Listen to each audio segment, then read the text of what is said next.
Chairman Thompson, members of the Select Committee, thank you for the opportunity today to give my account regarding the events of January 6, 2021, from my firsthand experience as a Capitol Police officer directly involved in those events and still hurting from what happened that day. I'm providing this testimony solely in my personal capacity and not as a representative of the United States Capitol Police. Before I begin,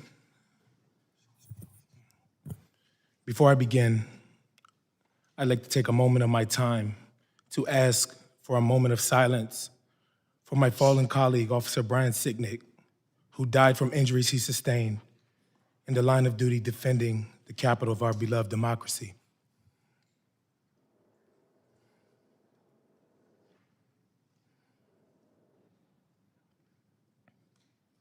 Thank you. I reported for duty at the Capitol as usual early on the morning of January 6. We understood that the vote to certify President Biden's election would be taking place that day, and protests might occur outside the Capitol. But we expected any demonstrations to be peaceful expressions of First Amendment freedoms, just like the scores of demonstrations we had observed for many years. After roll call, I took my overwatch post on the east front of the Capitol, standing on the steps that led up to the Senate chamber. As the morning progressed, I did not see or hear anything that gave me cause for alarm.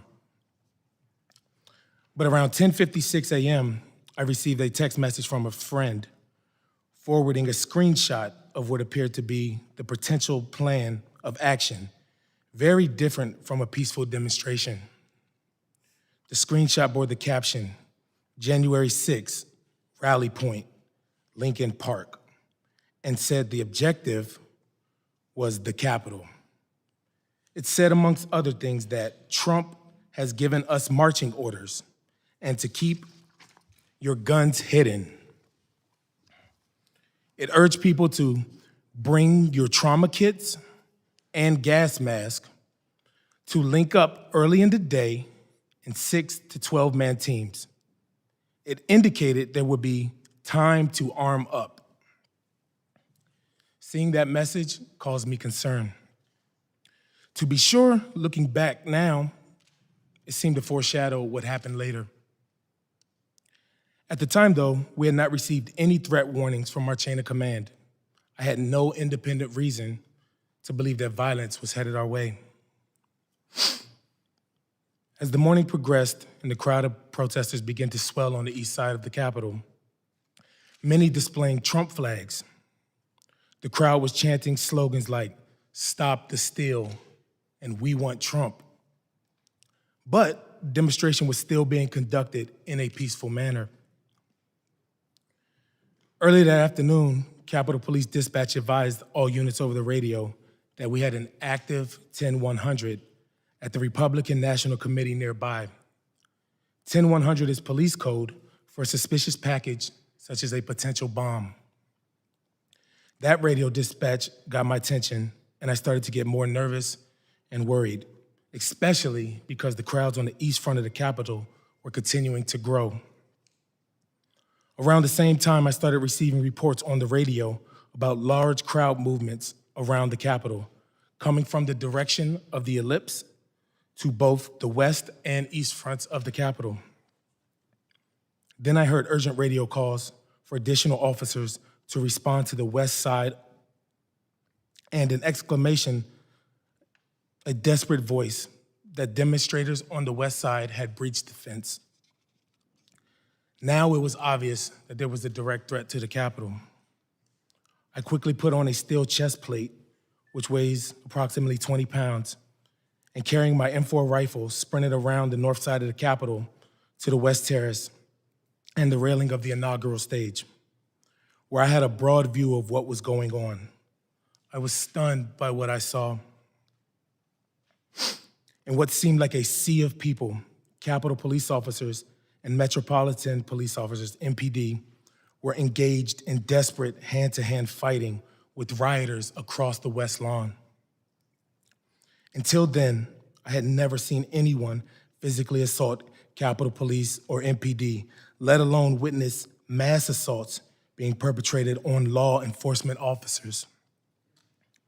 I witnessed the rioters using all kinds of weapons against officers, including flagpoles, metal bike racks that they had torn apart, and various kinds of projectiles.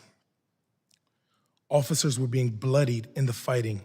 Many were screaming, and many were blinded and coughing from chemical irritants being sprayed in their faces.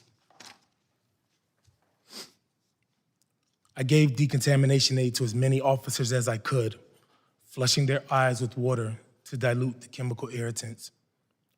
Soon thereafter, I heard, "Attention all units, the Capitol has been breached," and that rioters were in various places inside the building. At that point, I rushed into the Capitol with another officer, going first to the basement on the Senate side, where I'd heard an MPD officer needed a defibrillator. After returning outside to the West Terrace to assist officers, I went back into the Capitol and up the stairs towards the crypt. There I saw rioters who had invaded the Capitol carrying a Confederate flag, a red MAGA flag, and a "Don't Tread on Me" flag. I decided to stand my ground there to prevent any rioters from heading down the stairs to the Lower West Terrace entrance, because that's where officers were getting decontamination aid and were particularly vulnerable. At the top of the stairs, I confronted a group of insurrectionists, warning them do not go down those steps. One of them shouted, "Keep moving, patriots." Another displayed what looked like a law enforcement badge and told me, "We're doing this for you." One of the invaders approached me like he was going to try to get past me and head down the stairs. I hit him, knocking him down. After getting relieved by other officers in the crypt, I took off running upstairs towards the speaker's lobby and helped a plainclothes officer who was getting hassled by insurrectionists. Some of them were dressed like members of a militia group, wearing tactical vests, cargo pants, and body armor. I was physically exhausted, and it was hard to breathe and to see because of all the chemical spray in the air.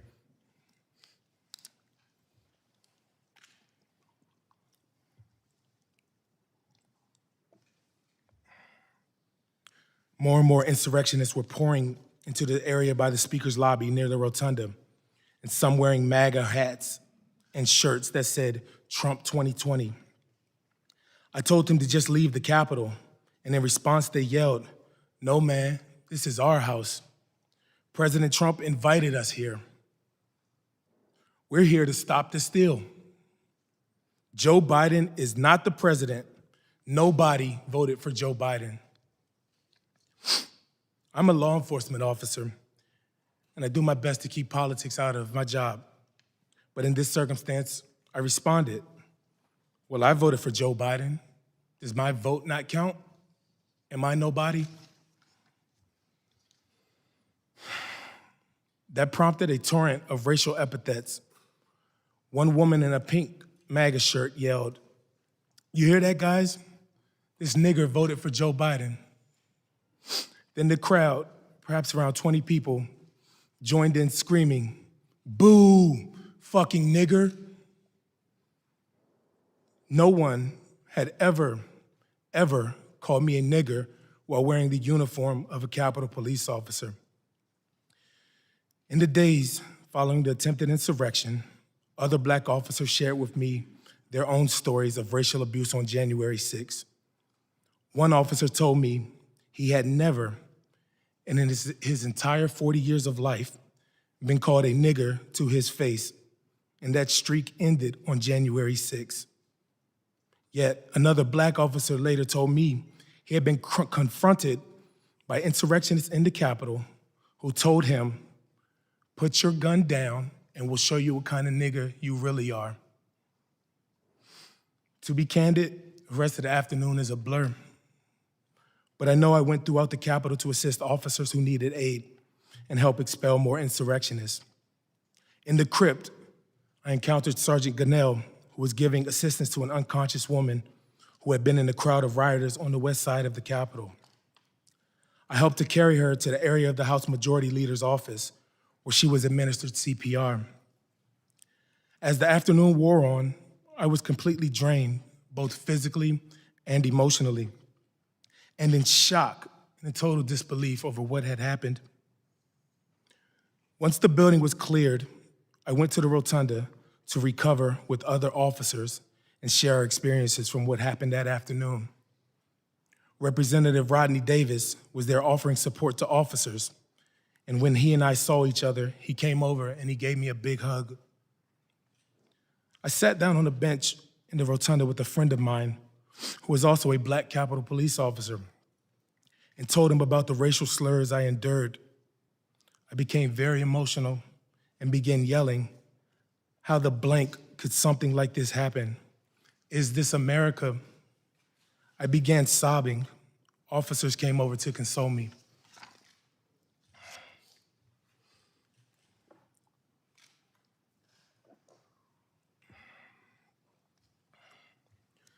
Later on January 6th, after order and security had been restored in the Capitol through the hard work and sacrifices of law enforcement,